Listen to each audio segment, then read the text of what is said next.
communication between people, better telecommunication, better infrastructure, energy security, energy infrastructure, and this will be the key topics, as well as the political integration of the regions, especially the Western Balkans, from where I'm coming, North Macedonia, to speed up the process of European integration. So I am expecting a successful meeting.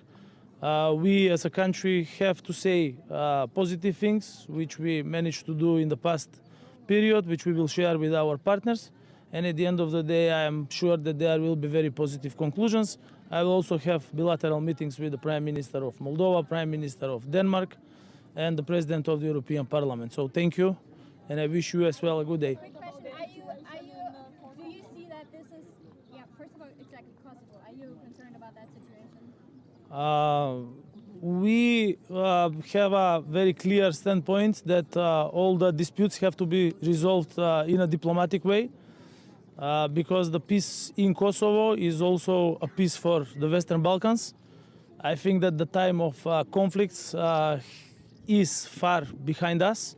So the implementation of the already agreed agreements between Kosovo and Serbia, as well as the annex to the implementation plan, should be imperative for the politicians from the both countries.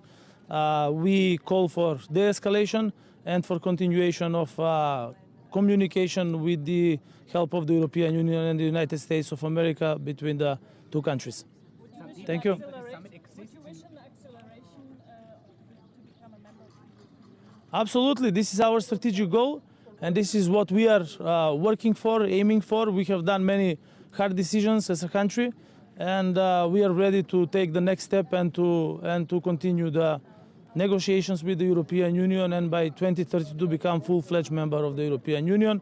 You know, North Macedonia has proven that through diplomacy, through making tough decisions, success can be made from a country which practically got its independence 32 years ago.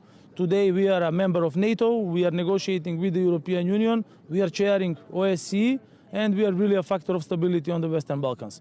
Thank you. Are you disappointed? Because Moldova has 2030 as its goal. What is North Macedonia? North Macedonia 2030 is our goal. We have started the screening process. It will finish in several months.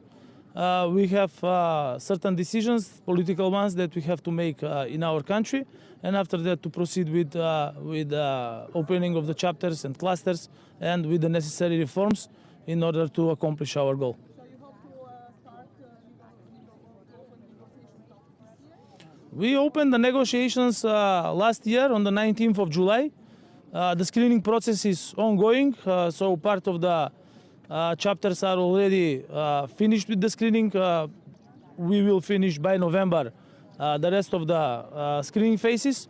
The reports will come, and then comes the opening of the chapters. Are Yes. you a little bit afraid that this summit here is a little bit like a waiting room and not really helps the accession? Absolutely not. I do not see this summit as a replacement for anything. But on the contrary, I think that this summit was very much needed also in the past. This summit as an idea is coming, let's say, a century ago. And I think that last year when we had the summit in Prague, it proved that when we work together, the countries from the European Union and the countries which are candidates or are not part of the European Union, that together we are stronger. And then in the case of my country, after that meeting, we started working very closely with the energy community of the European Union, with the transport community. And through this joint cooperation, we managed to do all the necessary things in order to go through the very harsh winter which we have because of the invasion of Russia on Ukraine, and to ensure everything for our citizens. So these meetings actually brings us together and makes political decisions easier in order to help all our citizens. Thank you. Wish you all the best all day.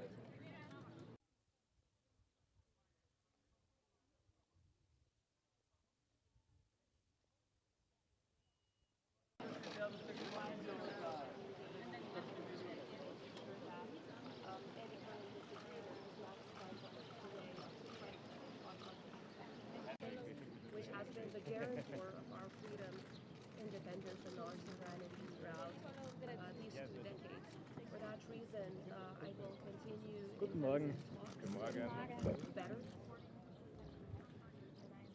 Ja, meine sehr geehrten Damen und Herren, das heutige Zusammenkommen ist ein ganz wichtiges Zeichen. Auf der einen Seite, dass wir klar zusammenstehen in der Frage des Krieges gegen die Ukraine, dass wir Moldau den Rücken stärken. Moldau hat eine unglaubliche Last zu tragen, auch in der Frage der Unterbringung von vielen Vertriebenen, macht das bravourös, ist ständig auch unter der Bedrohung von Seiten der Russischen Föderation. Immerhin ist auch ein Teil des Landes nach wie vor von der russischen Armee besetzt. Das heißt, Moldau hat hier viele Herausforderungen zu stemmen und gerade in so einer Zeit ist es wichtig, die Unterstützung auch durch solche Veranstaltungen wie jetzt, auch gerade mit der europäischen politischen Gemeinschaft, hier klar zu zeigen. Und zum anderen ist es uns auch wichtig, als Österreich auch immer wieder darauf hinzuweisen, dass wir den Westbalkan nicht vergessen dürfen, dass wir die Westbalkanstaaten brauchen, dass wir die Initiative jetzt der EU-Kommissionspräsidentin von der Leyen sehr begrüßen, dass es für den Westbalkan ein gesondertes Programm gibt, gerade auch um die Wirtschaft zu stärken und gleichzeitig natürlich auch die Rechtsstaatlichkeit. Wir haben uns immer dafür ausgesprochen, dass wenn man mit der Ukraine, aber auch mit Moldau den Kandidatenstatus vereinbart, dann ist es gleichzeitig aber auch wichtig zu sagen, dass der Westbalkan in die gleiche Lage versetzt wird, dass es kein besonderes Fast-Track-System für die Ukraine gibt, sondern gemeinsam, dass man darauf achtet, dass der Westbalkan gerade jetzt auch in dieser Zeit nicht vergessen wird. Wir sehen gerade im Kosovo, wie wichtig es ist, dass die Europäische Union an der Seite der Westbalkanstaaten steht. Herr Bundeskanzler, Sie haben heute viele bilaterale Treffen, unter anderem auch mit dem serbischen Präsidenten. Was werden Sie ihm zum Beispiel hinsichtlich des Kosovo sagen und was haben Sie auch geplant, in den anderen bilateralen Gesprächen anzusprechen? Wir treffen auch den Präsidenten von Bulgarien. Es ist jetzt ein Treffen geplant mit dem Ministerpräsidenten von Portugal. Es geht um eine Vielfalt an Themen. Portugal ist hohe Kompetenz betreffend Afrika und auch da, wie man die Zusammenarbeit stärken kann, auch im Sinne unserer Afrika-Strategie und den wichtigen Reisen, Migration auf der einen Seite als Themen, aber auch grüner Wasserstoff.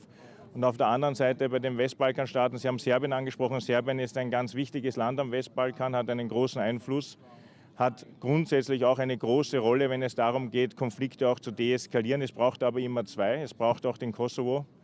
Es waren die Vorgehensweisen jetzt in der Behördenfrage von Seiten des Kosovo nicht dazu angetan, zu deeskalieren. Es ist jetzt wichtig, dass sofort die Gewalt aufhört. Die ist niemals akzeptabel auf der einen Seite, aber auch, dass Schritte gesetzt werden, die eben diese Eskalation erst gar nicht ermöglicht.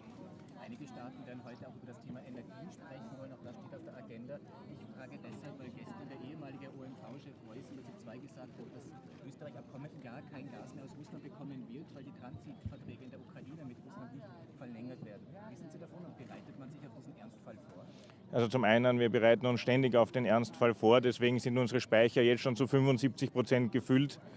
Und wir sind gerade in vielen Gesprächen auch, wo eben neue Gasquantitäten verfügbar sind, sollte russisches Gas vollständig ausfallen. Die OMV stellt sich darauf schon ein. Jetzt gilt es da auf der einen Seite die Nerven zu bewahren, genau hinzuschauen, was tatsächlich an Entwicklungen stattfindet und gleichzeitig die Unabhängigkeit weiter voranzutreiben. Da sind wir auf einem guten Weg. Werden Sie mit Präsident Zelensky über diese Transitverträge heute sprechen? Das ist nicht das primäre Thema. Heute geht es um den Krieg in der Ukraine.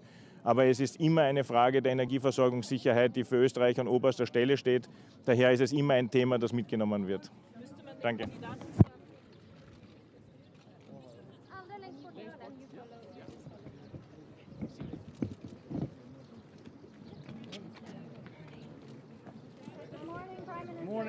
Morning. I'm heading for the Swedish one.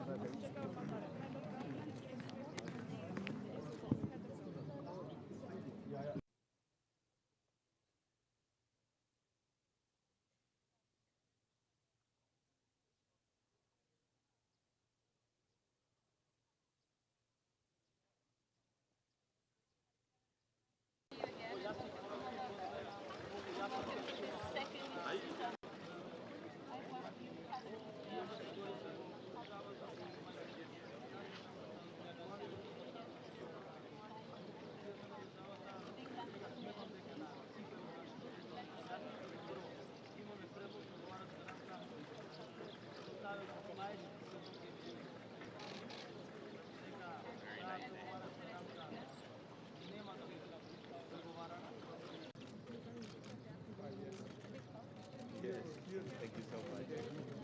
See you later. Thank you. Good morning.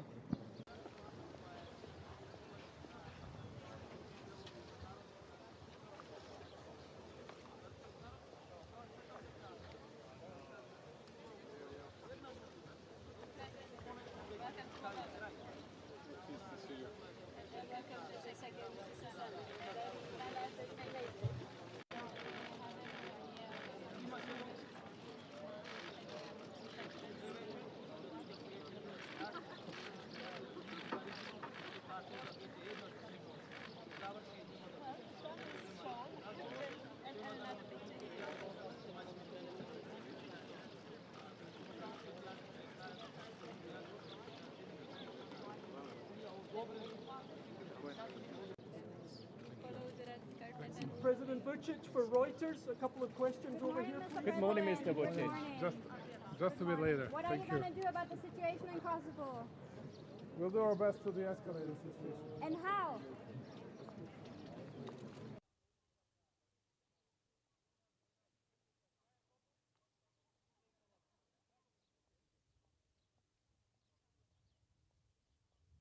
Така да ви благодарам на прашањата, ако имате уште прашања.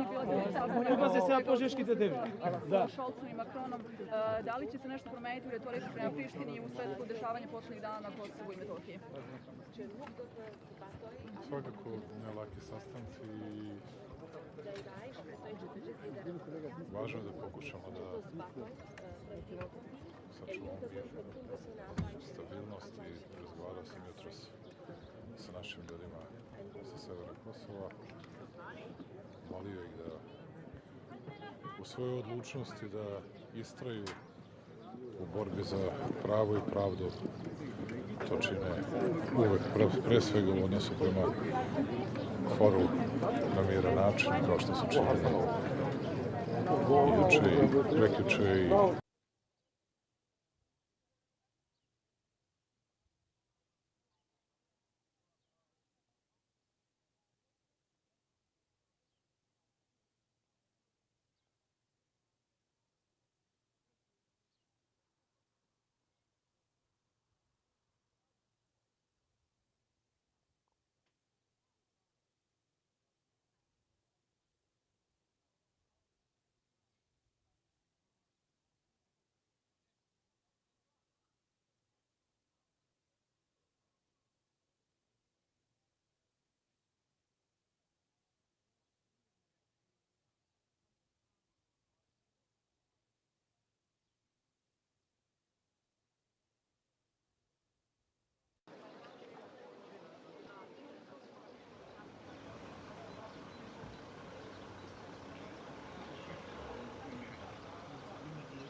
attacking other countries who didn't follow him, attacking Ukraine, attacking Greece, and other countries who decided not to reject Kosovo's cause for more human rights, which is what the Council of Europe is all about. You're going to meet with the German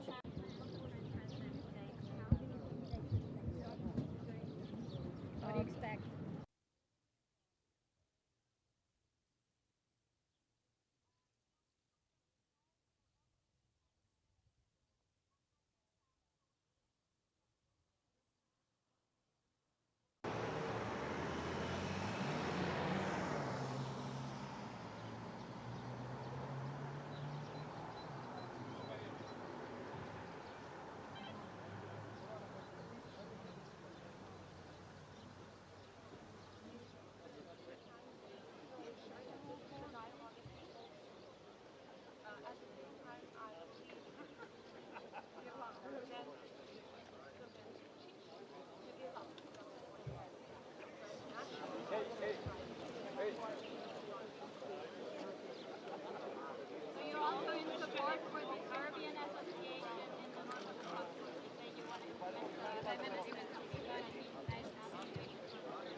well as international instruments which we have directly made applicable to our Constitution. We are committed.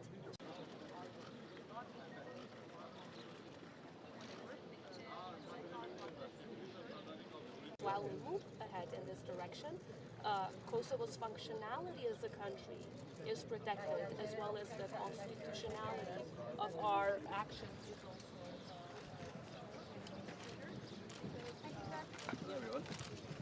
Lovely day, isn't it? It's too lovely. So warm. Not another day for a wool crepe suit, so hopefully you guys are dressed down with it. So I just kick off about the event. But just very happy to be here to represent Ireland at the European Political Community meeting. It's a relatively new formation, only the second meeting that we've had, and what it brings together is the countries of the European Union, also with countries that are associated with the European Union like Switzerland and Norway, for example, and then other countries like the UK. Turkey sometimes attends, not present on this occasion because of their recent elections. As an opportunity to talk about issues that affect the continent as a whole. So a lot of security issues will arise here. Of course, the war in Ukraine is going to be top of mind, but also it's an opportunity to express solidarity with Moldova, a country that's also under pressure from Russia, and a country that Ireland has taken a particular interest in down the years, supporting them politically in their candidature for the EU, but also financially and to help build up their institutions. In addition to that, the situation in Kosovo will be a matter that people will be talking about, and also the situation between Armenia and Azerbaijan. Mainly the meetings I'll be attending relate to energy and how we can push ahead our agenda to decarbonise our electricity and energy systems, which is to the benefit of Europe, both economically but also in terms of political stability and also environmentally as well. And also a chance to have some side meetings and discussions with counterparts, like for example Prime Minister Sunak and others who I'd hope to have a chat with during the day. The issue of critical infrastructure is topical at the moment, and given the vulnerability of undersea cables from an Irish point of view. There are some initiatives through PESCO on trying to beef up critical infrastructure protection. Is that something Ireland could and should be exploring? Yeah, it's something we're interested in. We haven't at this stage decided to join any NATO Partnership for Peace programme on this or any PESCO programme on it, but we will certainly consider that. We'll give it deep consideration because we are an island nation. Our seas are 7 times greater than our land area, and going through those seas are a lot of really important infrastructure, communications cables that connect Ireland to the world and Europe to North America, and also, for example, our gas interconnector with the UK and our electricity interconnectors with both the UK and the new one with France. So I don't think we can protect these on our own. And therefore it makes sense for us to cooperate with our neighbours and allies, both in the European Union and in NATO, to make sure that those cables are secure no matter what happens. But we have to know the detail of any European-led cooperation on that or any NATO-led cooperation on that before we can make a decision on whether or not to participate. What would that concretely look like, cooperation? Would it look like boats, repair structures from other countries? What would it look like? Well, I suppose that's the point. We don't actually really know yet. There's many aspects of this. One is making sure that when cables and pipelines are designed and when they're replaced, that they're more secure than maybe they were in the past, and design is part of it. Another part of it is monitoring, making sure that we're able to keep an eye on vessels that pass through our economic zone, and then another aspect to it is what would you do if there was information about a potential interference, and how would we act. So we just can't sign up to anything until we know what it actually is. But the basic principle is that this is really important for Ireland because we're an island, because so much of its infrastructure goes through our island or around our island, and as a small country, 5 million people, no matter how much we spent on our defence forces or our navy, we wouldn't be able to do this on our own. So we do need to cooperate, and that means cooperating potentially with NATO allies through the Partnership for Peace, which we've been members of for over 20 years now, or through the European Union's PESCO arrangement, which is the European Union's structured cooperation on defence and security. So we're interested. It's a very real issue for us. It's not a theoretical one, but we have to know what we'll be signing up to before we can sign up to anything. Have you received intelligence that Russia has been mapping or looking at or carrying out suspicious activity at or near undersea cables? We don't do anything specific, but you'll understand I'm limited in what I can say on matters of national security. I mean, would you think Ireland is at risk of the kind of hybrid destabilisation techniques that we hear about from Moldova? I think things have changed. Traditionally, when we thought about security concerns, you would think about, one country invading another, and that's very real. That's happened in Europe. It's happening in Europe at the moment, where Russia has invaded Ukraine. I don't think that's the kind of threat that Ireland faces, but we live in a different world now, and threats are hybrid. Security threats are hybrid. We've already had a cyber attack on our health service, for example. We need to make sure that nobody's in a position to take down the IT systems around our critical infrastructure, like, for example, our electricity grid. And also there's the risk of international terrorism, which isn't new, but not something that we should make the mistake of thinking that Ireland is immune to. And then also threats, for example, such as industrial espionage and attacks on infrastructure in our seas. So none of these things are new, but I think it's fair to say that because of the instability in the world at the moment, the risk of us being victim of an attack or collateral damage in an attack is higher than it would have been 10 or 20 years ago. We need to be realistic about that. I don't think we need to scare people or be over dramatic about it either, but to just kind of say that the risk is nothing and therefore we need to do nothing would be very irresponsible. We need to assess the risk and then see what we can do to make sure that we're safe. Would Ireland support speedier accession of Moldova to the EU? Yes, we've always supported Moldova as a candidate country for European Union membership. The same applies to the countries of the Western Balkans as well. We believe as a country that Europe has acted too slowly when it comes to enlargement in recent years. The enlargement into Central Eastern Europe happened under the Irish presidency a long time ago now. Hasn't been perfect, but it's broadly been a success. And I think that you can make countries wait too long. And if you make countries wait too long, well, then they may turn off the European path. So we're very much in favour of accession of Moldova, of the Western Balkan countries. But it is important that all the criteria are met, all the chapters are closed. We can't water down our standards as a European Union, but we have to say to countries that if they meet those standards, well, then they're in and they're welcome. Do you think that Moldova will meet those acceptance? Yeah, I can't put a timeline on it, because what it's all about is allowing countries to become candidate countries and then beginning the negotiations chapter by chapter to allow them to do so. And Ireland did that too. We're not founder members of the European Union. We joined in the 70s, but accession for us only took a couple of years. And I think that a lot of countries have been allowed to wait a very long time in the Western Balkans and also Moldova too, and we're very strong supporters of further enlargement. And Moldova says they want to start accession talks by the end of the year. Is that something Ireland will support? That's going to depend on the recommendations of the European Commission, but we're certainly open to that, and we hope that there'll be a positive recommendation from the Commission in that regard. We think Moldova's future is in the European Union.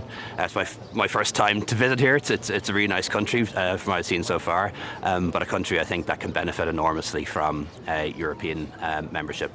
And bear in mind, this is a country that is relatively poor by European standards, a country with a lower population than Ireland, but has taken in more refugees in Ukraine than we have. And we need to bear in mind the level of solidarity that they've shown with their neighbours. And I'd like to see them become full members of the European Union as soon as that's possible. And it is a country that we work with closely, and a country that we've also made financial contributions to help them build up their institutions, and that will continue. On domestic issues, Sorry?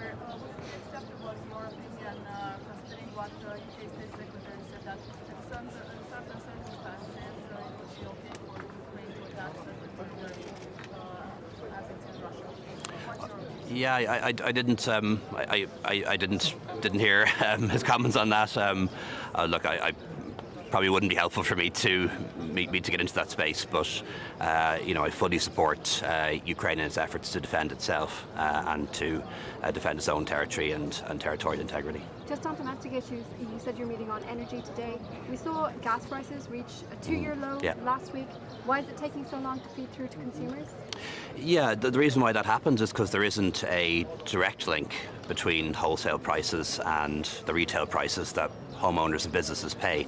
So, at one point the wholesale gas price was 6 times or 10 times higher than it had been peak to trough, yet prices never went up 6 times or tenfold. So what happens is that when prices are going up in the wholesale markets, the full increase isn't passed on, and when prices go down, the full reduction isn't passed on. There's a time lag, but prices will come down. Electricity and gas prices will come down. But if there was an exact link, they would have gone up a lot more than they have, if that makes any sense. And on the abortion laws, the woman who led the review said that the state is at risk of legal challenges unless there are amendments. Can you comment on that? Well, look, the state's always at risk of legal challenges no matter what our laws are on abortion. That's the nature of how democracy works. So, I think the risk is there whether we act or whether we don't. And even if we did act, I think there's also a risk. So, I think that's a statement of fact. What I would say is this. Back in 2017, on my first day as Taoiseach, I said that we should have a referendum on abortion, that people had a right to make a decision on whether we should change our abortion laws. That happened. We had a referendum, a very clear majority for change, and we made that happen. We brought in the legislation under Minister Harris and set up the service, so now it's available. And I've always said that this shouldn't be a party political issue. Shouldn't be about people scoring points or politicians scoring points. It's about women and about children and what's best for them. And everyone should be allowed to have their own opinion on this, and that opinion should be respected. What the government's intention was to allow the Health Committee of the Oireachtas to consider the O'Shea report, the independent review of the legislation, before looking at any particular legislative changes. The vote in the Dáil now changes that. It is now possible for the Health Committee to both look at Ms O'Shea's report and also at the same time consider legislative changes because Deputy Smith's bill has now passed second stage. So that's what will now happen. It's a big job of work, both for Deputy Smith and for the committee and the committee members to do, but that is how democracy works, and that is what parliamentarians are for. Is that it? All right, thanks a lot. I'll probably see you on the way out, will I? Yeah, okay.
Good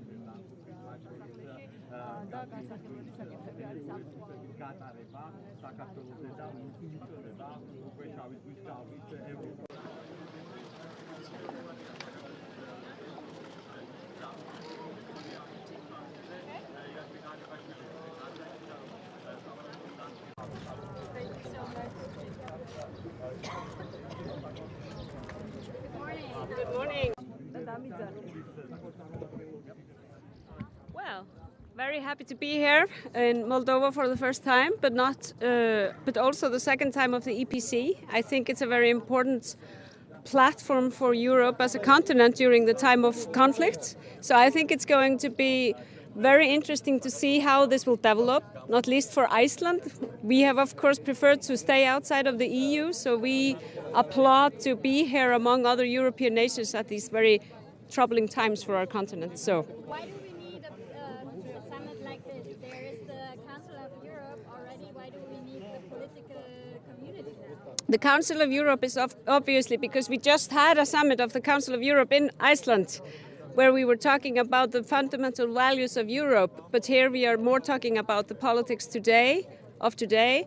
So I think this is a different forum, but also very important and more about the current affairs. What do you think could be done that countries like Moldova don't have the same destiny as Ukraine? Well, this summit is part of that, really, to show the solidarity within Europe and to really give a very clear message against the war and the invasion of Russia and Ukraine.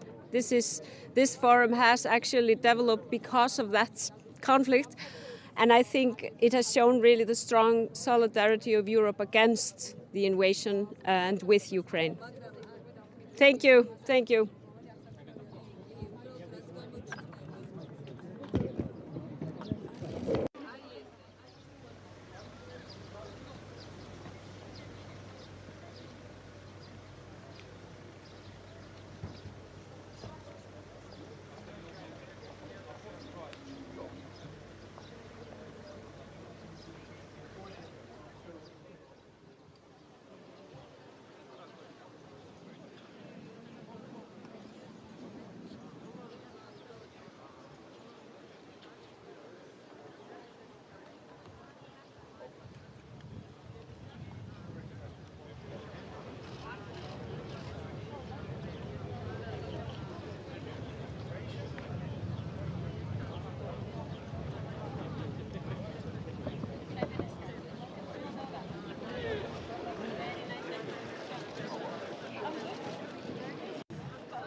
That's it. Sure.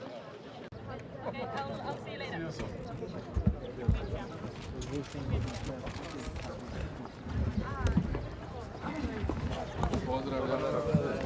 Vi kad smo već YouTube da i evo možemo ga.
Yes, of course.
It's warm here.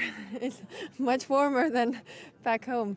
I'm very glad to be here in Moldova. It's also a sign that we show to Moldova that Moldova is not alone. This European political community meeting regarding energy, security and connectivity, the roundtables we have last time, we had very open discussions around those roundtables. So I'm also hoping that this will be the case this time. So really looking forward to the discussions. What signal does it send to Russia that basically the whole of Europe is here? It sends a signal that multilateralism actually works, and also that we are behind Moldova, we are behind Ukraine, and as soon as Putin realizes, or Russia realizes they made a mistake with the war in Ukraine, the war will be over, because we will be behind Ukraine, behind Moldova, and we will be united. This is important.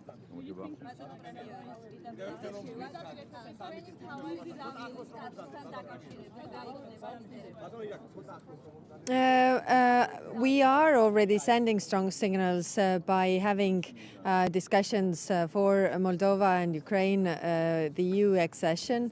We should decide by the end of this year whether to start the negotiations or not, and Ukraine has to fulfill all the criteria that there is, and so we can move on with this. I think it is important that all the countries that want to be in certain associations, unions, have the right to decide in which they can, and of course the alliances or unions have to decide whether the conditions have been met. So I hope that everything goes smoothly. Okay, thank you.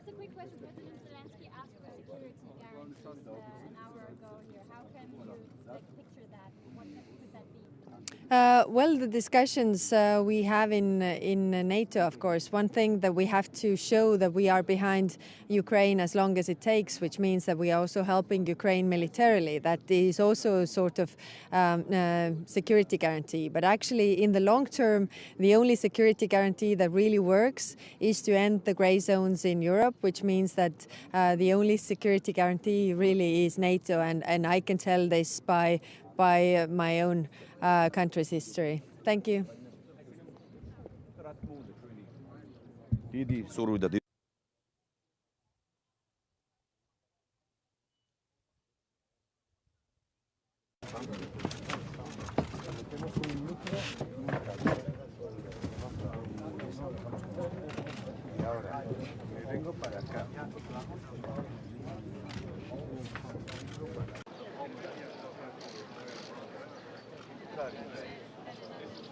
It's a bit hot.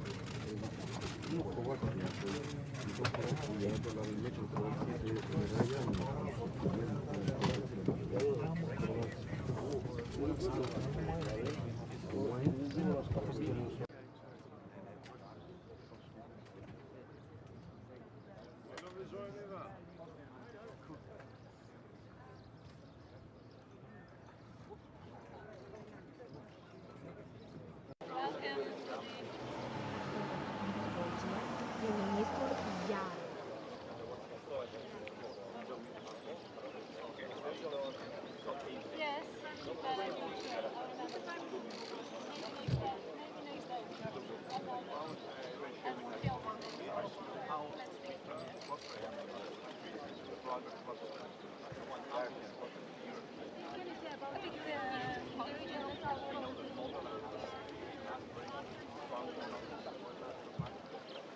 geht es dir?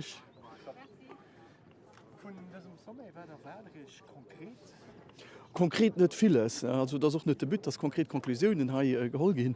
Wir kommen jo mechtens zu Bresel an eng mi Kleinkrise Summe, wo man iwwer kommen an Zeile streiten as méi fir Summe zu diskutieren, weil net oft Plätze sinn, wo am Anfang einfach changeiert. Dafir Lo zum Beispiel Serben nach Kosowo zum Dich zu hunn, wo dann noch bilaterale können organisiert gin, das viel wert. Also die Aktualität mcht, dass es wirklich wichtig ist, dass man Dienst kommen.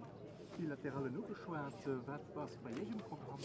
Ech gesinn den neue Präsident aus dem Montenegro, schön gestorben, die Präsidentin von Moldawien gesinn, schon den schon ein Gritschfulen vu Leiit schon gesinn hat, dass méi am Anfang zu Summe kommen. Dat bilateral huet den all der, dass eichchte ha die spontane Change, die noch huet, mir noch Erbesgruppen, wo ich beim britische Premierminister, am polnische Premierminister iwwer sicher jedoch an Europa en Echange hunn an schaffen, dass du net war eng Gret ofra, dat den an segem Büro geschriwekrit huet, mir en Echange hunn. Das du bit vu so Reunionen. Ja, Dr. Ich der Reunion von der Europäischen Politischen Kommunität auch schon Sicherheit rausgesicht.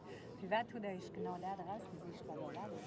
Weil der Moment wichtig ist, aber den Sicherheitsfaktor an bei uns in Lützeburg auch Familien nicht direkte Waffen. Man sieht sind aber die ganzen Hybridattacken, die können kommen, ob das Desinformation ist, ob das Cyberattacken sind, also eine Realität. Und dafür ist es auch wichtig, dass wir da uns alliieren. Und da haben wir auch ein paar Punkte als Lützburger, die wir können den Kollegen noch vielleicht positiv erklären. Zum Beispiel? Und wissen wir, dass wir das ambassadorieren, zum Beispiel Hund, wo ein Gritsch auch schon hier bei uns Hund, der das auch etwas ein ökonomischer Faktor, aber auch ein Defensefaktor und ein Solidaritätsfaktor. Ökonomische Anteile sind auch schon, spielen auch schon mal. Nö, es geht nicht darum, es geht einfach, wenn ich eine Möglichkeit habe, den Männern zu helfen, und wo sie autant faire d'une pierre deux coups, wenn ich etwas kann, so eine Rackre für etwas, was doch die anderen brauchen, dann komme ich nicht, ich komme nicht hier als Reisender hin, ich komme hier als Lützeburger Premier von einem anderen Kollegen in Echange zu haben. Wirklich, wir mussten schon dem engem von ihren Kollegen seinen Artikel gelesen, die vor Plauderstunde schwätzt.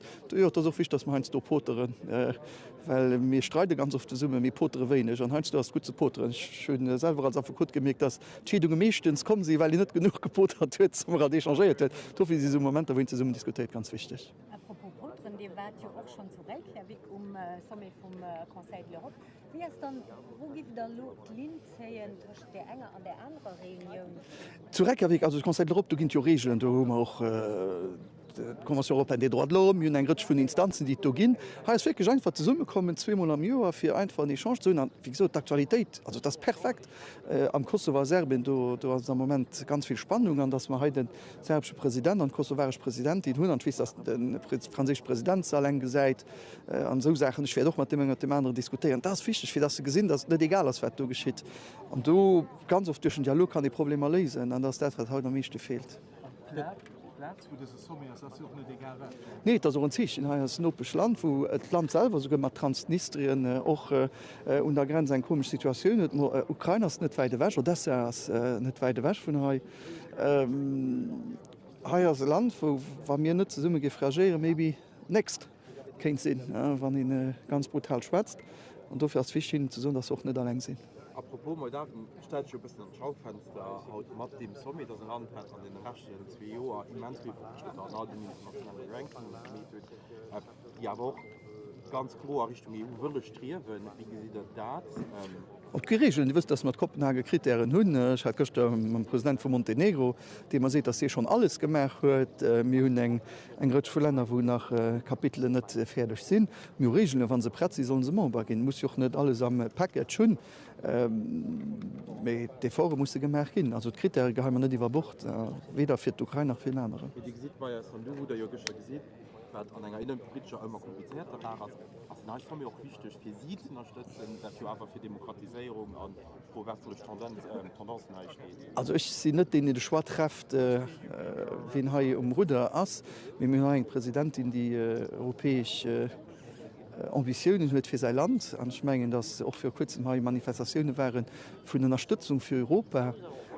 Dat will net hechen das Regen einfach Bordheit gi Regen Kapitel, wann de bis erfüllt sind, da können Prozeduren noch weiter goen. Mit man am von der Leyen doch gocht gesot, dass wirklich ganz viele vorgemerk gesinn. Da muss als die Kloster Rendevous ginn, fir dann eben Entscheidungen zu hole. Rege sind do, wir können de die Bord, wann man enker Präsident geschaffen hunn, dann zählt dat für all die anderen. Moldawien ist nicht lang und lo ganz viele Lieder noch Videomessage gesucht. Was letztes konkret nach Moldawien? Gibt es konkret ein Zusammenarbeit oder konkret Projekte, die letztes unternehmen? Wir schon lange mit Moldawien ein Projekt, wo wir so unterstützen, eben noch bei der Fonction publique. Das klingt so komisch, zum Beispiel für das hier eine Fonction publique, die auch formiert wird, und noch mit den Regeln, die es gibt. Wir haben seit langem schon häufig Programmierter, wo wir Kontakt auch hatten mit ihnen, wo wir auch geguckt haben, wie wir können auf Niveau vom Medikal Demos helfen. Wir sind ein Größer Projekt, die haut laufen, und mit der Bitte, das politisch ihnen zu helfen. Und ich meine, dass auch ein Envelope von der EU kommt, für sie zu helfen. Mit das der Schwach von Europa, also Schwach von den Moldawen, nicht Schwach von uns. Die wird gestern über Alexander de Croo auf die zu kommen, denn Herr de Croo rezent bisschen Anti-Green Deal-Deklarationen gemäht, das müssen wir stoppen, geht gut durch, das wäre kompliziert, wir haben genug Probleme. Das ist nicht eher Position, oder? Nee. Naja, und noch, wenn man zu den Flieger hören, an der Woche nach der Charles Michel am Flieger, verträgt man dann mit so einer Zeit, dass Cash eingehen, haut, gucken, wie flitt, und da probieren wir es zu graffieren. Das beweist, dass ich doch keine Ahnung, dass der Schritt, wenn man sich nicht in den Flieger hat, sind wir zu 3. Ich gëtt mir billig ans wenn ass mir ëmweltfreundlich.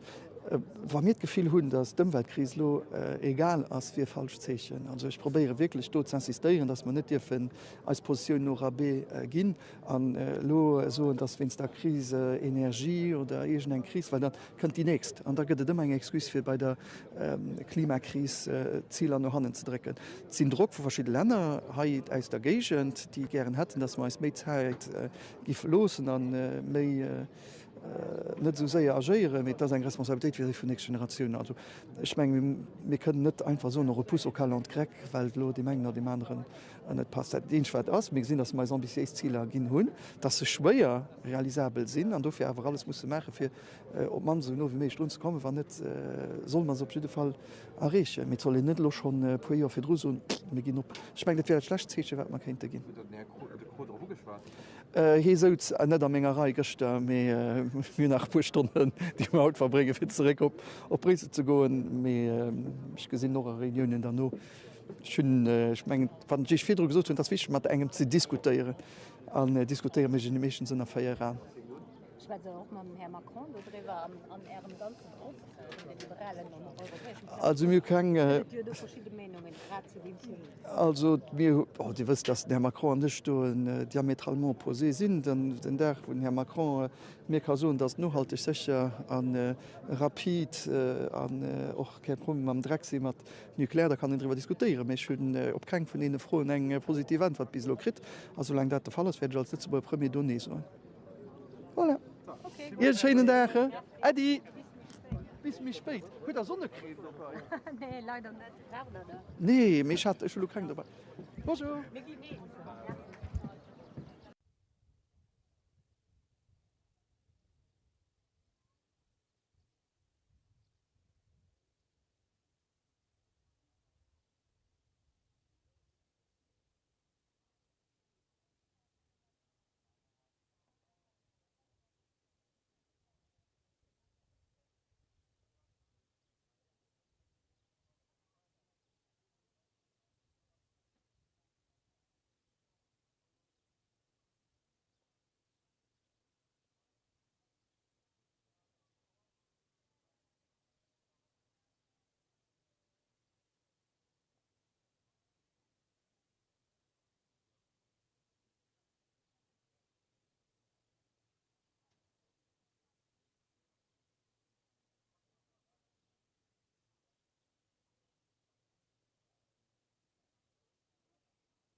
Bonjour. Enchanté.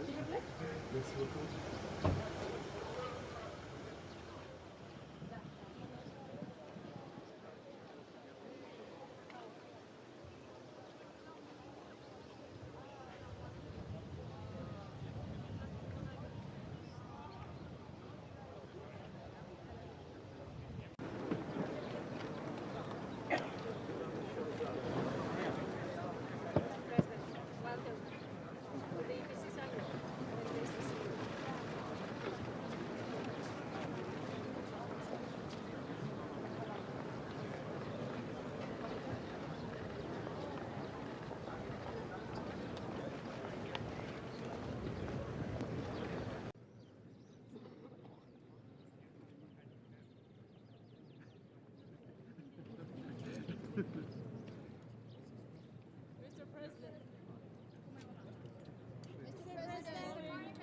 Hello. Good morning, everyone. We are 45 countries represented here in Chisinau. It's a powerful symbol. We have a common political will to coordinate, to cooperate in the field of energy, security, infrastructure. And we'll have the occasion today to discuss all those topics and to try to build more political convergence in order to defend some very important common interests. Thank you.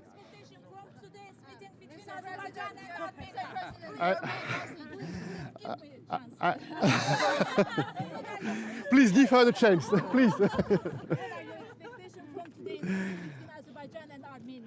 This is an important meeting that will take place today. I had the occasion to meet both leaders of Armenia and Azerbaijan in Brussels a few weeks ago. We made some progress, and I hope it will be again the occasion to confirm a common political will to normalize the relationships between both countries.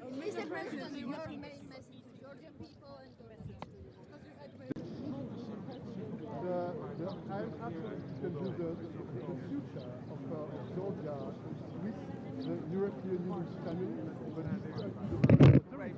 take the right decisions in order to implement the reforms that are needed. And the Georgian people, I think they know they can count on my personal support, they can count on the support of the European Union, and I hope that the months to come will be a window of opportunity to make clear choices, not to please Brussels, but clear choices in order to make sure that the future of Georgia will be based on those fundamental European values: peace, prosperity, economic and social development. Are you afraid that the elections will have an impact on the Spanish on these conversations that NATO is preparing a path for Ukraine to join the defense alliance?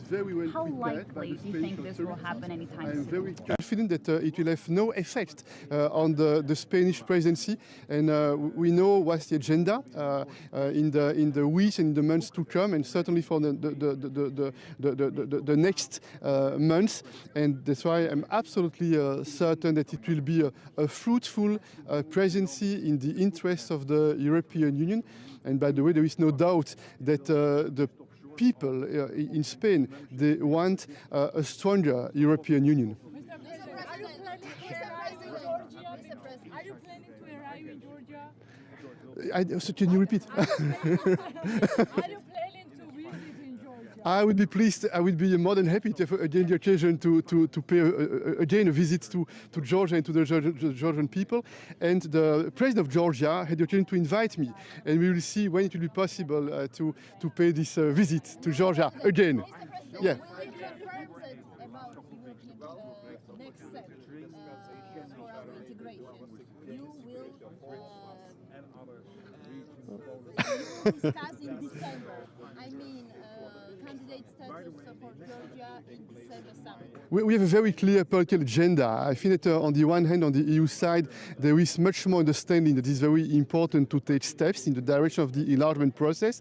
The European Commission will have the occasion after the summer to publish a written report on the enlargement, and I would like to repeat again that it's my intention, in my capacity, to put the topic on the agenda by the end of the year.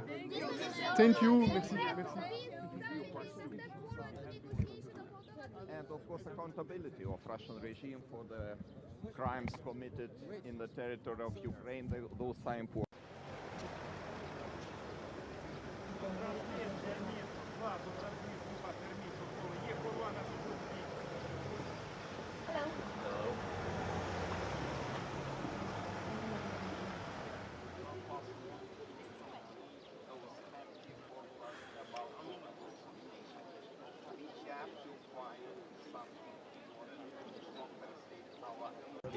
At the moment to grant full-fledged membership to Ukraine.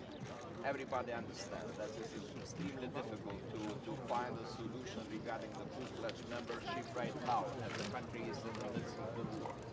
But we have to find those security guarantees and first of all the military.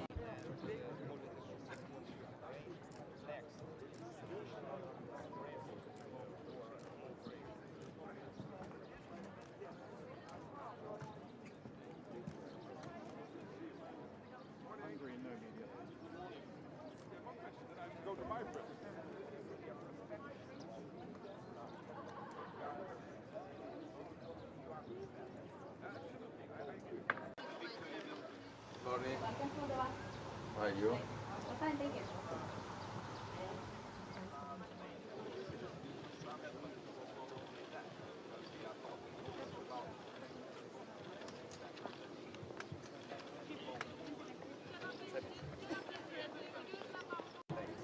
This is not the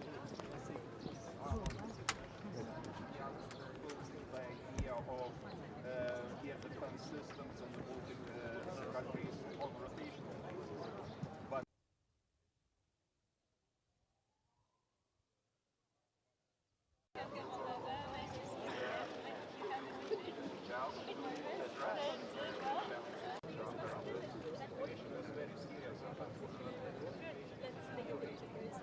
especially knowing that Belarus and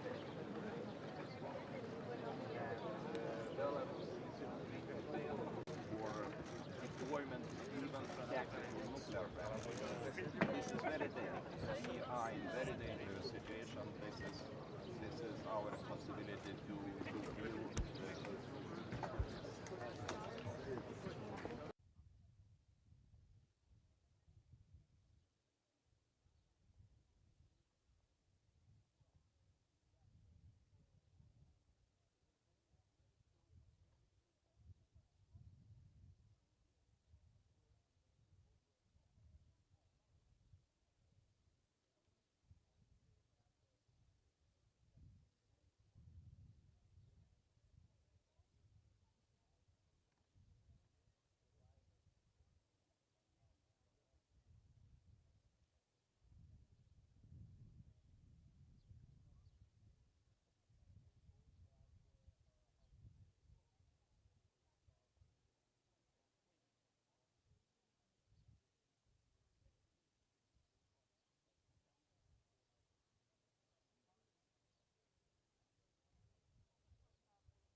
mesdames. Vous allez bien?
Sure, so you will catch me for the bilateral later on. Perfect. Messieurs, dames. Vous allez bien? Je vous retrouve tout à l'heure.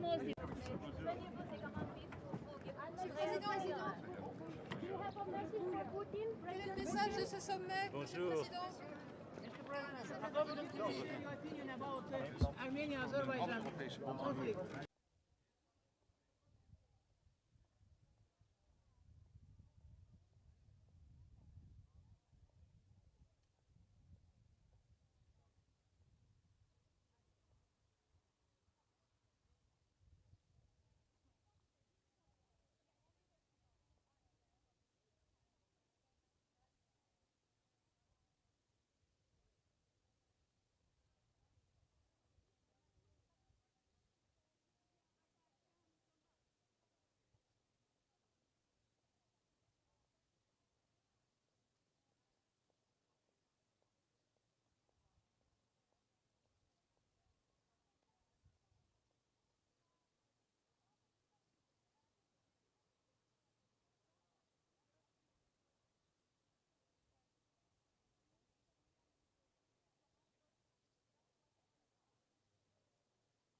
Está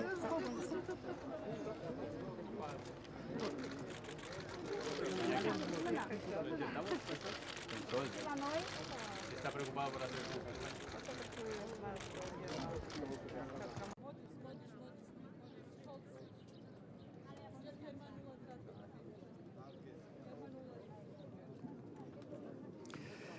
Es ist gut, dass wir jetzt als zweite Mal als europäische politische Gemeinschaft zusammenkommen, um miteinander zu sprechen über die Dinge, die uns bewegen. Und am meisten bewegt uns alle natürlich der russische Angriffskrieg auf die Ukraine, der die europäische Friedens- und Sicherheitsarchitektur infrage stellt und natürlich jeden Tag eine furchtbare Bedrohung für die Ukraine und die Menschen, die dort leben, darstellt. Insofern ist es wichtig, dass alle Staaten, die keine revisionistischen Pläne in dieser Art und Weise hegen, zusammenkommen, hier miteinander sprechen, weit über die Mitgliedschaft der Europäischen Union hinaus. Und das ist auch Bekenntnis zu einer europäischen Friedens- und Sicherheitsordnung, die die Unverletzlichkeit der Grenzen anerkennt. Wir haben viele Dinge miteinander zu besprechen, in einem guten Rahmen, der sicherstellt, dass hier alles zur Sprache kommen kann. Und das wird auch für die weitere Zusammenarbeit in Europa ganz wichtig sein. Neben den traditionellen Strukturen, die wir haben mit dem Europarat, mit der OSZE, mit unserer Zusammenarbeit in der Europäischen Union und den Partnern der Europäischen Union, ist die europäische politische Gemeinschaft ein Beitrag für eine gute gemeinsame Entwicklung unseres Europas. Können Sie sicherstellen, dass nicht noch weitere Länder auf den Fokus Russlands? Es ist ganz wichtig, dass wir die Ukraine unterstützen. Das machen wir im großen Umfang und Europa ist dort einig in seiner Unterstützung der Ukraine bei der Verteidigung des eigenen Landes. Deutschland leistet dabei einen ganz herausragenden Beitrag. Unsere finanzielle und humanitäre und auch Hilfe und auch die Unterstützung, die wir mit Waffen liefern, sind sehr essentiell und nach den USA der größte Beitrag, der geleistet wird von einem einzelnen Land. Gerade das, was wir zur Verfügung gestellt haben zur Luftverteidigung, ist ganz wichtig jetzt in diesem Moment, wo es so viele Angriffe mit Raketen, mit Flugzeugen, mit Marschflugkörpern seitens der Russischen Föderation gibt. Und das ist das, was unser Beitrag ist, das zu verhindern, dass die Ukraine nicht Widerstand leisten kann. Präsident Zelensky hat gesagt, er wird dafür werben, dass es Sicherheitsgarantien für die Ukraine gibt. Wie können die aussehen, wenn die Ukraine kein Mitglied in der NATO ist? Eins ist ganz klar, wir leisten jetzt unseren Beitrag zur Unterstützung der Ukraine und wir haben immer gesagt, dass es auch für eine Friedensordnung nach dem Krieg Garantien geben muss und da wird Deutschland einen Beitrag leisten. Wie die ganz konkret aussehen, das wird etwas sein, das wir zu besprechen haben und darüber reden wir ja auch schon sehr lange miteinander.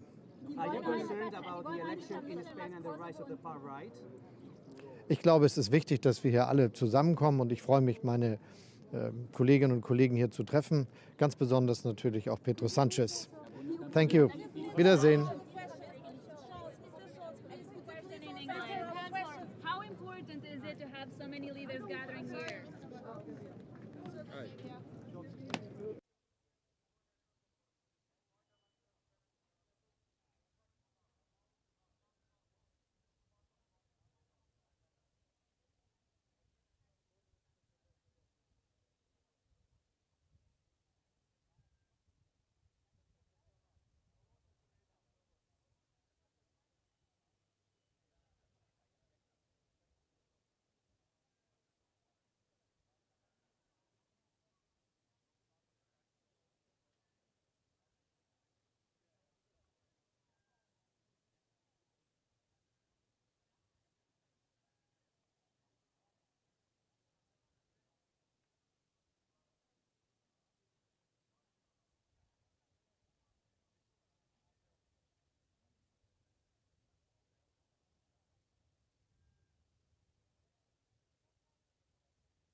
happy to see you in Moldova. Yeah, unfortunately I won't stay after the end, but I want you to come. Absolutely. Thank you. Thank you very much.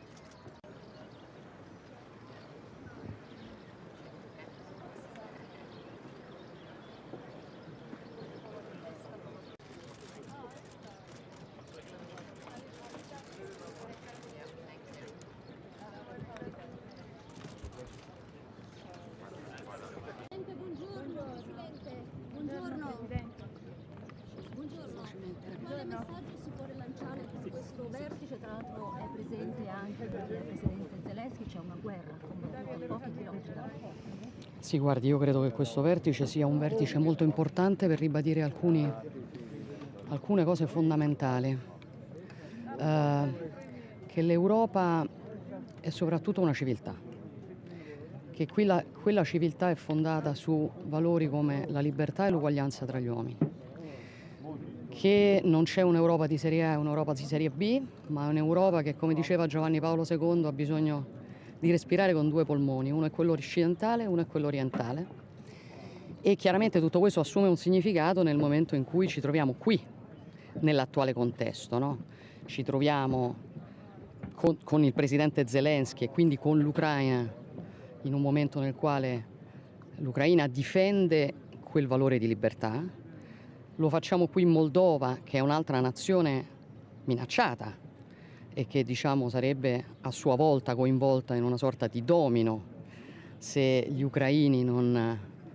sarebbe già stata coinvolta se gli ucraini non si fossero difesi come stanno facendo, e lo facciamo anche in un momento nel quale, bene o male, quelle crisi hanno messo a nudo le criticità, anche europee, in tema di catene d'approvvigionamento, in tema di approvvigionamento energetico, in tema di interconnettività. Io credo che il grande messaggio oggi sia soprattutto un messaggio di apertura vera a quelle nazioni che europee sono e europee vogliono essere a 360 gradi. Ucraina, Moldova, Georgia, Balcani occidentali, tutte sfide di, non direi di ingresso nell'Unione Europea, io direi di ricongiungimento, che l'Italia sostiene, e quindi penso che, insomma, sia molto di più di un valore simbolico quello della riunione di oggi. Il sostegno a Kiev dell'Italia fino all'inclusione nella NATO o è ancora troppo presto? Guardi, questa è una materia, chiaramente noi, lei sa che siamo sostenitori della politica delle porte aperte, come si è detto. Questo sarà oggetto di un altro vertice, che è quello di Vilnius, che insomma ovviamente è molto particolare e molto importante anch'esso, mese di luglio, quindi abbastanza vicino. Ci stiamo lavorando, ma voi sapete che insomma l'Italia è una delle nazioni che sono in assoluta prima fila nel sostegno all'Ucraina, chiaramente insieme ai nostri alleati, chiaramente valutando insieme che cosa si debba fare sia per aiutare gli ucraini a difendersi, sia per favorire un percorso che ci porti a terminare questo conflitto, che è un percorso che però non può passare sulla testa, del popolo ucraino. Per favore, just one question in English. How important is this meeting for you here today? Well, it is very important for, as I was saying, Europe is not an organization. Europe is a civilization, and it needs the East and the West. And that civilization was founded on values such freedom, equality. Celebrating this event here today means that we believe we have to strengthen our relations with all the European countries. And we do it here for there is an aggression against Ukraine, which mines the value of freedom. And we will defend it, and we will do that all together. One of the topics. Just one from the UK. Guardi, lo vedremo, è stato tutto molto veloce, voglio dire, in Spagna, però insomma ovviamente è molto interessante per noi capire che cosa accadrà. Non voglio più di tanto infilarmi, diciamo, nelle dinamiche di un'altra nazione. Lei sa che io sono presidente dei conservatori europei. Chiaramente guardo con molto interesse soprattutto a quello che faranno i conservatori europei in Spagna. Grazie ragazzi, fermatevi.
actually, so very quickly. A bit later, we have to go to the opening plenary.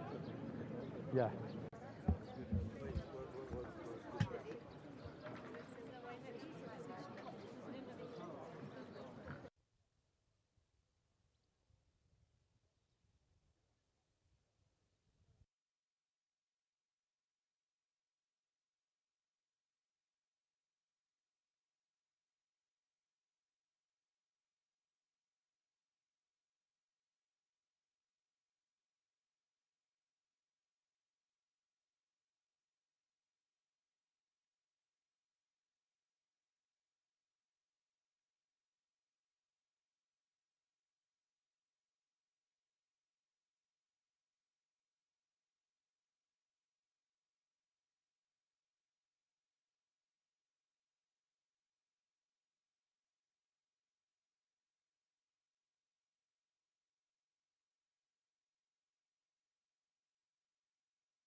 Dear Presidents, dear Prime Ministers, dear colleagues, ladies and gentlemen, it is a pleasure and an honor to be hosting so many of you here today in Moldova amidst the serene surroundings of Castel Mimi.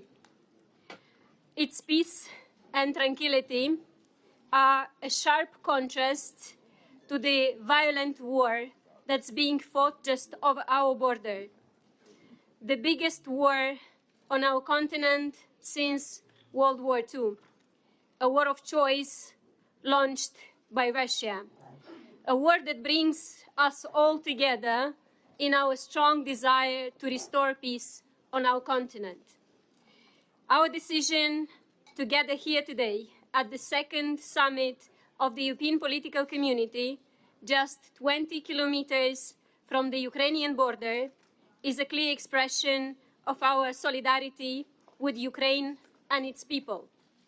Ukrainians are fighting for freedom, European values, and the future of our continent. Today, I'm particularly honored to welcome President Zelensky, who has led the people of Ukraine in this fight. Moldovans, like our fellow Europeans, have shown solidarity with our neighbors, welcoming them in our homes. But more needs to be done. This summit provides the platform to find solutions that we can all commit to in order to bring back peace on the continent, address the consequences of the war, and protect Europe. Dear colleagues, this second summit of the European political community is a clear expression of our unity, strength, and determination to act together as a single family. A family that sticks together, a family that works together to address common issues. A single European family where states from its inside and outside the European Union act together to dissuade aggression and consolidate peace on the continent. Over the next few hours, we plan to have a strategic conversation on how to strengthen the security of our continent and address the consequences of Russia's invasion of Ukraine. We will also look for ways to address the energy and climate crisis. We all need to move forward towards a cleaner and more secure pan-European energy system. We all need to accelerate the energy transition, diversify our energy supply, and better protect our critical infrastructure and electricity grids. We all have a strong interest in improving connectivity among our countries. The importance of finding and committing to common solutions becomes very clear as soon as we think of what's at stake here if we don't do it. What's at stake for Europe, for the international rules-based order, for our citizens. We cannot accept that principles of sovereignty and territorial integrity do not matter anymore. We cannot accept that our citizens transform into refugees overnight as another country decides to invade a neighbor. We cannot tell our people, our businesses, that we have no certainty on energy supply. All of us have the right and the ability to shape our own destinies. For Moldova, that means being part of the free world, playing an active part in the European political community, joining the European Union, and working together to build a stronger Europe. Over the last year, we showed tremendous strength, resilience, and solidarity. But we can do so much more together. The EPC can grow into a key platform for pan-European action, for security, for peace, for Europe. Thank you very much, and it's my pleasure to invite now President Zelensky to address the audience. Mr. President, please.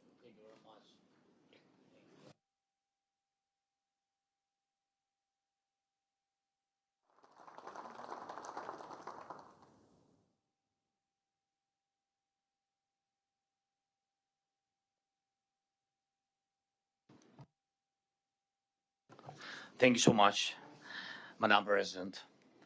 Madam President of Moldova,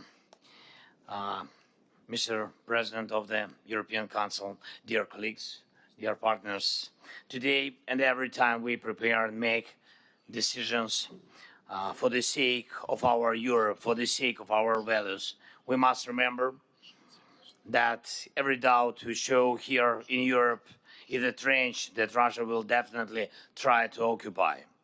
Whether these doubts are about vital security steps or doubts about our unity or maybe about our ability to meet the challenges of our time, every doubt brings more insecurity. Here in Moldova, luckily we don't hear air raid, sirens, or the sound of Russian artillery. But not so long ago, Russia's rulers were unfortunately convinced that between the evil they brought to Ukraine and the occupation of Moldova, there were only a few days a week at most. And now they think the same way. But we act, we all, and this brings more security. Since February 24th last year, the limits of security in Europe have in fact been the limits of our determination, our ability to act together for the sake of the interests of our peoples and the whole Europe. As much as we can reject doubts, we can reject the evil of aggression. There is no one among us who does not know what solutions Europe needs and needs really now. The first is a full-fledged defense against Russian terror, both on the ground and, of course, in the sky. Russian missiles claimed the three more lives this night in our capital, in Kiev, 10 injured, 1 child killed, in addition to the hundreds killed by Russian terror earlier. At least 484 Ukrainian children killed by Russia. There are two decisive components now, a coalition of patriots that will put an end to Russian blackmail by ballistic missiles, and a coalition of modern fighter jets that will prove that terror against our cities has no chance. And I thank those who are helping, those who understand that every step in air defense enforcement is literally saving lives, and the speed of forming these two coalitions, the coalitions of Patriot and coalition of modern jets, is literally accelerating peace. The second is the full power of our unity. We do see who the aggressor is, and we see where the aggression is taking place. Russia is afraid of NATO, and it's true, and tries to swallow only those who are outside of the common security space. And Russia tries to live a frozen war on the territory of its neighbors if it fails to swallow the entire neighboring country. For example, why is the Russian contingent still in Transnistria? The Kremlin only needs it to unfreeze the attack on Moldova one day. How long will Europe tolerate this? This question is already more than 30 years old, and it is worth answering. There should be no place for any frozen or hot war on our continent. Recently, a Chinese journalist asked me why NATO, and the answer is very simple. When there are no security guarantees, there are only war guarantees. We haven't heard about possibility of the security alliance between China plus NATO plus Ukraine, but we need peace. We need just peace. That is why every European country that borders Russia and that does not want Russia to tear it apart should be a full member of the EU and NATO. And there are only two alternatives to this, either an open war or creeping Russian occupation. We see what is happening in Belarus. We see what is happening in Georgia. We see how these nations are being dragged, although in different ways, into the same state of lawlessness. But what do they see. If even Ukrainians who are proving our commitment to freedom and the values of a united Europe with blood have not yet heard a clear positive answer about joining the EU and NATO, the hopes of the others are becoming completely elusive. Think about this disappointment and the disappointment of both our soldiers who are fighting for freedom and those nations for whom our struggle in Ukraine is their hope. And this year is for decisions, and this is the short point I would like to emphasize. In summer in Vilnius, at the NATO summit, the clear invitation to membership for Ukraine is needed, and the security guarantees on the way to NATO membership are needed. In fall, on our accession to the EU, clear positive decision is needed, and we are also preparing for peace summit, which will guide the world majority to implement the joint peace formula. And it is a global needed. The time has come, and the doubts must vanish. Positive decisions for Ukraine will be positive decisions for everyone. A security basis, obviously, for Moldova. It's very important in the long run for Georgia, and I have no doubt that over time for Belarus as well, and thus for European peace, because there will be no trench of doubt for aggression against anyone in Europe. And I thank all of you who understand that Europe must be so far-sighted to be truly peaceful. The Ukrainian approach is obvious and the most open. We openly proposed the peace formula, and its points are obvious. We speak openly about the importance of NATO and the direct link between the reduction of our doubts and the expansion of our space of real security. We openly say that only a strong air defense, namely the coalition of Patriots, namely a coalition of modern fighter jets, can defeat Russian terror. And it's real life in which we each day live and fight. This is the openness on which our Europe is based. One of our main joint principles. These are facts, obvious facts, openness and honesty. Now we need decisions. Thank you very much for invitation. Maya, thank you very much to you for hosting us, and thank you for your attention. Long live Europe. Salute Moldova, slava Ukraini.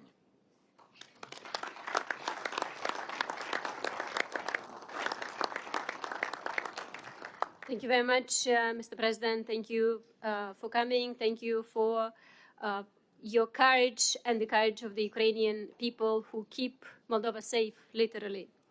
I would like to ask the President of the Council of Ministers of Italy, Giorgia Meloni, to take the floor, please.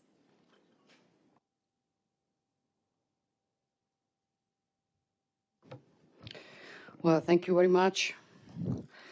I want to thank President Sandu. I want to thank Moldova for this very important event, for the role that Moldova's playing in these tough times, and my greetings to all the colleagues.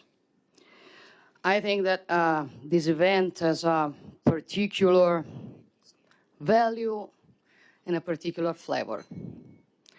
For we celebrate it while near from here, Ukrainians, President Zelensky impresses the world, showing how difficult it can be to band a free people and a sovereign nation. And doing it, we know that they defend also our security and an international law without which no one tomorrow would be safe. And we celebrate this event here in Moldova, which is another nation which would risk an aggression if Ukrainians didn't defend them as they are doing, and if we didn't help them doing that. And we celebrate this event in a time in which different crises we've been facing, the pandemic crisis and now the aggression of Russia against Ukraine, show us our difficulties. But it means also an occasion. For crises, they are always an occasion. The occasion of discuss ourselves and go deep in the problems we have, trying to understand what didn't function to solve it. So why do we are here? We are here, first of all, I think, to remind ourselves that Europe is not a club. It is not simply rules, and it is not simply interests. Europe is, moreover and before everything, a civilization, which was founded on the idea that men are free and equal. Values from which depend also ideas like solidarity, subsidiarity, rule of law.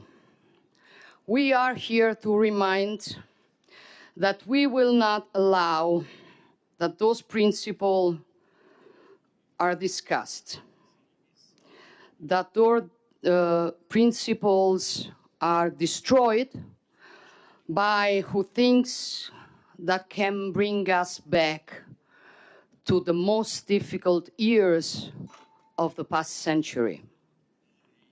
And that is why we will be near Ukraine, helping Ukraine at 360 degrees for all the time that will be needed. And that's why we sustain also the work that Ukraine, Moldova, Georgia, but also the Western Balkans are doing to the accession to the European Union, which means not enlarging the European Union. It means coming back all together, for that is what we are. And we are here to remind ourselves that there's no in Europe of A series and the Europe of B series. There's only Europe, and that Europe needs, as Giovanni Paolo II, the Pope, said, needs to breathe with two parts of its breathing, the West and the East. And if Europe is moreover a destiny, if in front of the crisis we are facing, we win or we lose together, it is together that we have to find the solution to those crises. Crisis as security of our continent, which means the energetic one, the sources, the capacity that we have to control our future. Crisis as connectivity, which is a way to put each one of us nearer to the other and become altogether stronger. And crisis or problems are those that the geopolitics puts in front of us. And I think we should remember also the relations with our global partners. I think, for example, about Africa, for they need us also not to be victim of that narrative who wants to say that there's a West and all the rest. And it means also solving problems that we have to face, like, for example, illegal migration, that we have to solve also only if we help those nations. It means there's lots of work to do, but we have to do it.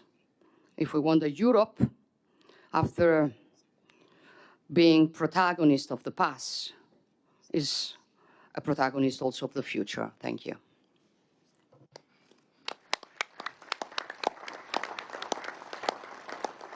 Thank you very much, Madam President. And now I would like to ask the President of Romania, Klaus Iohannis, to take the floor, please. Thank you, President Sandu, dear Maya, dear colleagues, ladies and gentlemen. It is with great pleasure that I take part in this second European Political Community Summit, especially as we are here in the Republic of Moldova. It speaks volumes for the European vocation of the Republic of Moldova and of the seriousness of its efforts for reforms necessary for the accession to the European Union. It also shows our focus on the entire Eastern neighborhood and the Black Sea region. We must be increasingly aware of the geostrategic challenges to countries such as Ukraine and the Republic of Moldova. I would like to take this opportunity to welcome the presence of President Zelensky, dear Volodymyr, today. Mr. President, we are united in our solidarity and strong support for Ukraine and its people who are still viciously attacked by Russia. The military aggression against Ukraine is the most disruptive evolution of the post-Cold War era. It is our duty as the community of European democratic states to answer this historic call and fully support the most vulnerable of us. These states chose to step on a democratic path to protect their independence, sovereignty, and territorial integrity, echoing the values that have always cemented our fight for freedom and democracy. I thus praise the efforts of the leadership in Chișinău in addressing two major challenges, the one of reform in order to integrate with the European Union, and the other of countering hybrid threats aimed at derailing their stability and resilience. Romania has offered crucial support in coping with these challenges, sharing our expertise in European affairs to accelerate the reforms and start the EU accession negotiations this year, and providing substantial financial and sectoral assistance. The Moldova Support Platform, launched by Romania together with France and Germany, the new EU sanctions regime with the first listings of persons who act against its stability, and the new European Union Civilian Partnership Mission are concrete examples of our support. So let me say this to all the citizens of Moldova: you are not alone. The European Union and the other partners are here for the Republic of Moldova. Strengthening the Republic of Moldova also means consolidating the strategic resilience of Europe. What we need to do is make our support more visible to the citizens of Moldova. They need to see concrete improvements in their day-to-day lives. This is crucial for the success story of the Republic of Moldova. Dear colleagues, dear President Zelensky, our summit needs to powerfully reaffirm our unwavering support for Ukraine and its people in defeating the Russian aggression and rebuilding a peace founded on the principles of the United Nations Charter. It should also be a reflection of our joint capacity to advance peace, stability, and democracy in Europe and beyond. Thank you. I wish you all success. Thank you very much, Mr. President. And now I would like to invite the Prime Minister of the Netherlands, Mark Rutte. Mr. Prime Minister, the floor is yours. Thank you so much. Dear friends, our meeting today in Moldova speaks volumes. That country borders on Ukraine, and here the Russian threat is palpable. Maya, Russia tries to undermine the Moldovan people's sense of freedom and security with, as you know, cyber attacks and hybrid threats. And this highlights the widespread impact of the war. We are all deeply impressed by your resilience, of you and your people, and also by your personal leadership. You are, can I say, an example to us all, and we are very happy to be here. And thank you for organizing in these extraordinary times this meeting. Thank you so much.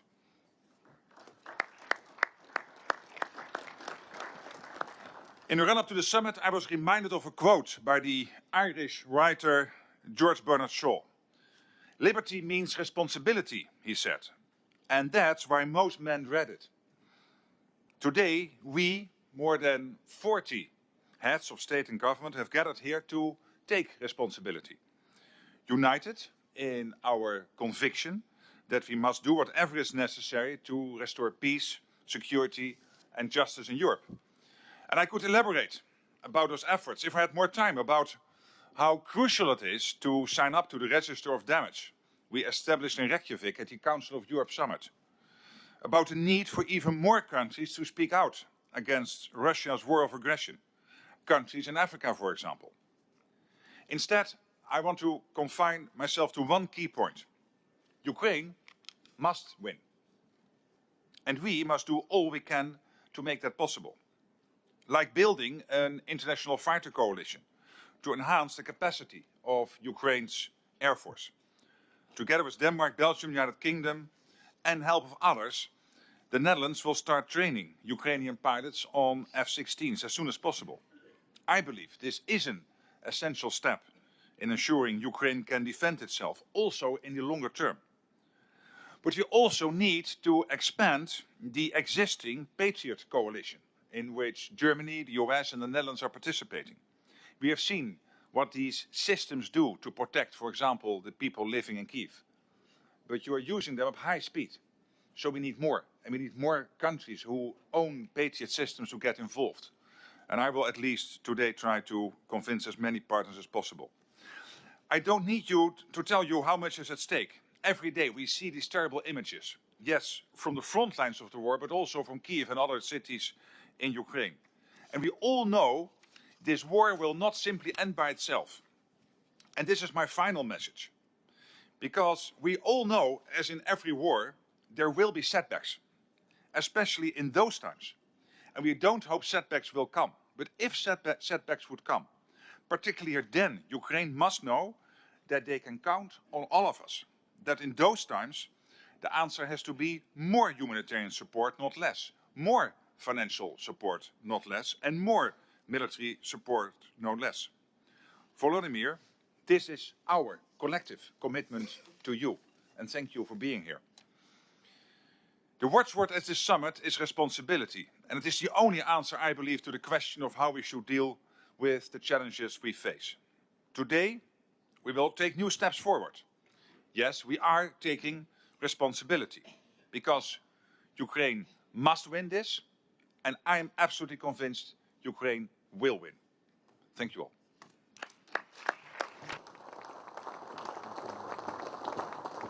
Thank you very much, Mr. Prime Minister, and thank you to all the distinguished speakers. We are a bit delayed, so I would like to kindly ask you to have the family picture. This is to the right. And then we'll meet shortly for the working groups discussions where we'll talk about the problems that we agreed to talk and all the other problems that you might want to discuss here. So please let's try to have the family photo as quickly as possible. And then my colleagues are going to help you to find the rooms for the group discussions. Thank you very much.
Kilometers that week. Yeah, it's crazy. Where did you stay? It is hotel near Borough Market, so yeah, we have to. Luckily, the subway. Because last time it didn't.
President. Mr. President, what are Good morning, everyone. We are 45 countries represented here in Chisinau. It's a powerful symbol. We have a common political will to coordinate, to cooperate in the field of energy, security, infrastructure, and you have the occasion today to discuss all those topics to try to build more political convergence in order to defend some very important common interests. What are your expectations from today's meeting between Azerbaijan and Armenia? Please give me a chance.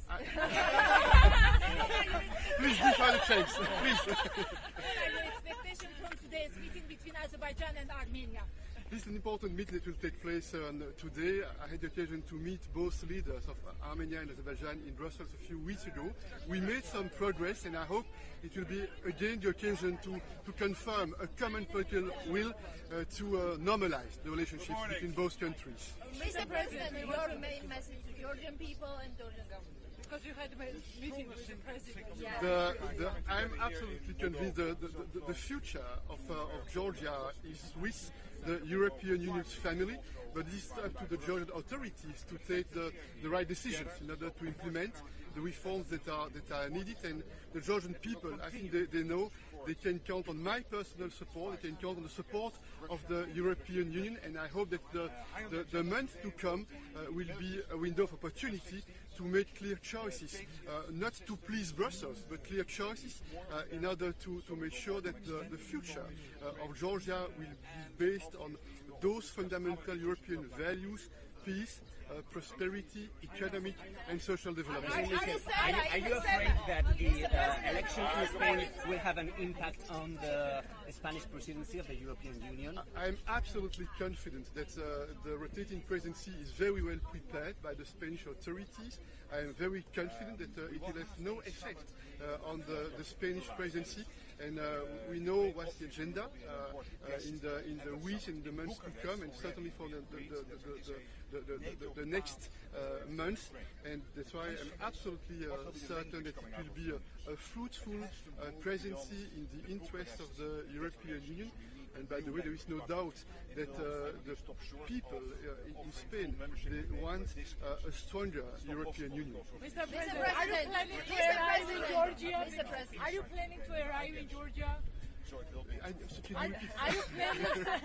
Are you planning to visit in Georgia? I would be pleased. I would be more than happy to again the occasion to pay again a visit to Georgia and to the Georgian people.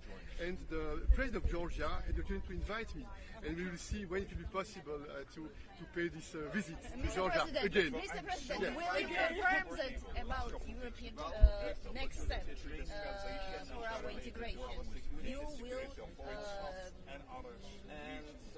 You will discuss in December. I mean, candidate status for Georgia in December summit. We have a very clear political agenda. I feel that on the one hand, on the EU side, there is much more understanding that it's very important to take steps in the direction of the enlargement process. The European Commission will have the occasion after the summer to publish a written report on the enlargement, and I would like to repeat again that it's my intention, my capacity, to put the topic on the agenda by the end of the year. Thank you so much. Thank you. Summit is a step forward for negotiation of Moldova to EU.